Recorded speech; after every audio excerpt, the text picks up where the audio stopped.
आपने सड़कों पर चलने वाली ऑटो के पीछे अक्सर कहीं ना कहीं देखा ही होगा कि प्रचार नहीं तो व्यापार नहीं। बड़ी राजनीतिक पार्टियां बढ़ चढ़कर अपना प्रचार करती हैं। वहीं छोटी और पिछड़ी जातियों के लिए बनाई गई पार्टियों को बड़ी पहचान भी नहीं मिलती। ऐसा क्यों?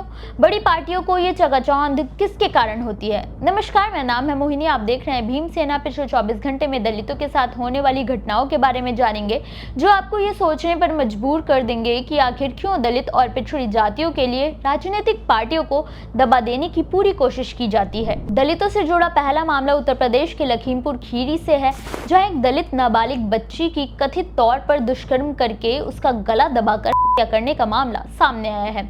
पूरे इलाके में इस मामले से सनसनी फैल गई है। ये मामला लखीमपुर खीरी जिले के नीमगांव थाना क्षेत्र का है। मृतका के पिता के बयान के मुताबिक उनकी बच्ची किसी काम से बाहर निकली हुई थी और जब वो घर नहीं लौटी तो उसकी तलाश शुरू कर दी गई और गांव के पास ही बच्ची का शव बरामद हुआ। लेकिन जिस स्थिति में बच्ची का शव बरामद हुआ उसे देखकर अंदाजा लगाया जा सकता है कि बच्ची के साथ क्या हुआ है।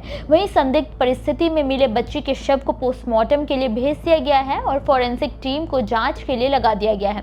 पुलिस का कहना है कि जब तक रिपोर्ट नहीं आ जाती तब तक कुछ भी कहना जल्दबाजी होगी। वहीं पिता ने भी किसी पर भी शक नहीं जताया है। ऐसे में जांच को रिपोर्ट के आधार पर ही आगे बढ़ाया जाएगा। पुलिस ने इस मामले में कई टीमें गठित कर दी हैं। ऐसे में देखना ये होगा कि रिपोर्ट में क्या आता है। वहीं पिता का शक कहां तक सही है। वहीं सबसे बड़ा सवाल ये है कि एक 15 साल की दलित बच्ची की संदिग्ध हालत में मौत कैसे हो गई, और वो भी दिन दहाड़े गांव के पास। दलितों से जुड़ा अगला मामला नगीना सांसद और भीम आर्मी चीफ चंद्रशेखर आजाद को लेकर है, जो किसी न किसी बात से सुर्खियों में रहते ही हैं। ताजा मामला है पूर्व प्रधानमंत्री वीपी सिंह जी को भारत रत्न देने की मांग करने का। आजाद ने कहा कि भले ही वीपी सिंह क्षत्रिय समुदाय से आते हैं, लेकिन उन्होंने सामाजिक न्याय को सदैव प्राथमिकता दी है और अपने कार्यकाल में ओबीसी समाज के लिए मंडल कमीशन को लागू किया है।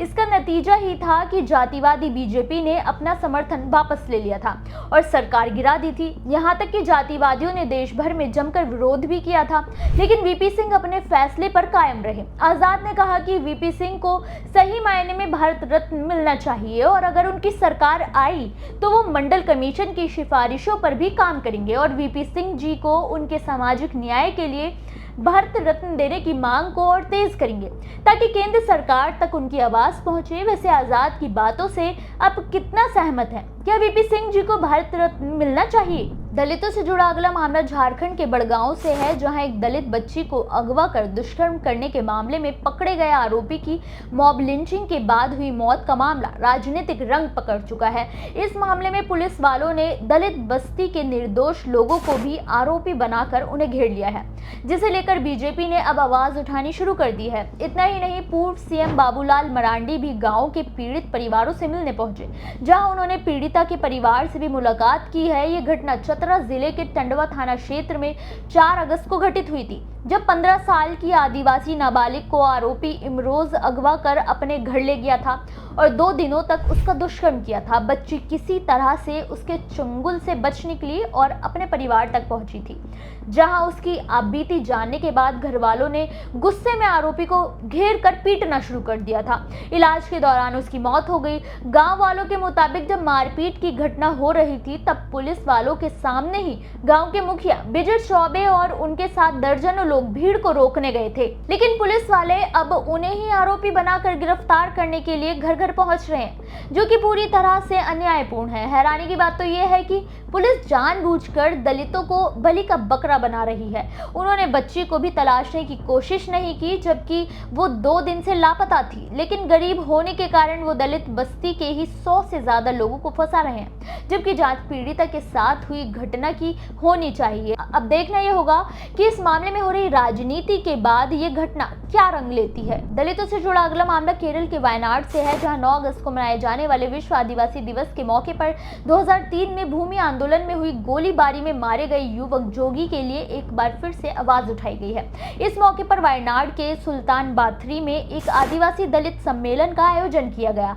जहां 2003 में मुथंगा भूमि आंदोलन में पुलिस की बर्बरता की शिकार हुए पीड़ित आदिवासियों ने अब भी इस मामले में न्याय न मिलने पर फिर से आवाज बुलंद की है। यह आंदोलन तत्कालीन सरकार की वादा खिलाफी को लेकर किया गया था, जब वादा करने के बाद भी आदिवासियों को जमीन नहीं दी गई थी, जिसके बाद 4 जनवरी 2003 को करीब 1000 से ज्यादा आदिवासी परिवारों ने वायनाड के मुथुंगा के जंगलों पर कब्जा कर लिया था। लेकिन पुलिस ने उनके खिलाफ हिंसक कार्रवाई करते हुए 19 फरवरी को आदिवासियों की झोपड़ियों में आग लगा दी थी।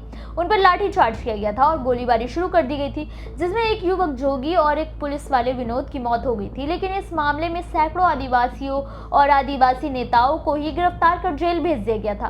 करीब 23 साल बीतने के बाद भी पीड़ितों को जमीन के लिए अभी संघर्ष करना पड़ रहा है। इस मामले में अब आदिवासी गोत्र महासभा और अंबेडकरवादी लोकतांत्रिक मोर्चा ने मानवाधिकार उल्लंघन करने और आदिवासियों के साथ अन्याय करने को लेकर न्याय की मांग की है। अब देखना यह होगा कि आदिवासियों को न्याय के लिए और कितने दशकों तक इंतजार करना पड़ेगा। दलितों से जुड़ा अगला मामला यूपी के लखनऊ से है, जहां विधानसभा चुनाव से पहले आजाद समाज पार्टी और नगीना सांसद ने सत्तारूढ़ बीजेपी और सीएम योगी आदित्यनाथ पर एक बड़ा हमला किया है। उन्होंने लखनऊ में रैली को संबोधित करते हुए खुलासा किया कि पिछले 9 साल में यूपी सरकार ने केवल अपना प्रचार प्रसार करने में ही 7,000 करोड़ रुपए खर्च कर दिए। सीएम को हिसाब देना चाहिए कि ये पैसे क्या वो अपनी जेब से इस्तेमाल कर रहे थे, क्या वो जमीन बेचकर लाए थे? नहीं, ये पैसा जनता का पैसा था, तो फिर उन पैसों से उन्होंने उनके भले का काम क्यों नहीं किया? अगर 7,000 करोड़ रुपए जनता के भले के लिए इस्तेमाल करते तो 8 IIT और IIM जैसे संस्थान बन जाते, जिससे हमारे बच्चों का भला होता। लेकिन सरकार ने वो पैसा पानी की तरह बहा दिया, जनता के खून पसीने की कमाई अपना महिमा मंडन में बर्बाद कर दिया। आखिर इसका हिसाब कौन देगा? आजाद की घोषणा और तीखी बातें साफ इशारा करती हैं कि अगर राज्य में उनकी सरकार आई तो वो बीजेपी सरकार में किए गए घोटालों की पोलपट्टी खोल कर रख देंगे। वैसे आपको क्या लगता है, खुद को साफ सुथरी कहने वाली बीजेपी वाकई में पवित्र दामन वाली सरकार है? दलितों से जुड़ी इन खबरों पर आपकी क्या राय है? कमेंट बॉक्स में जरूर बताएं।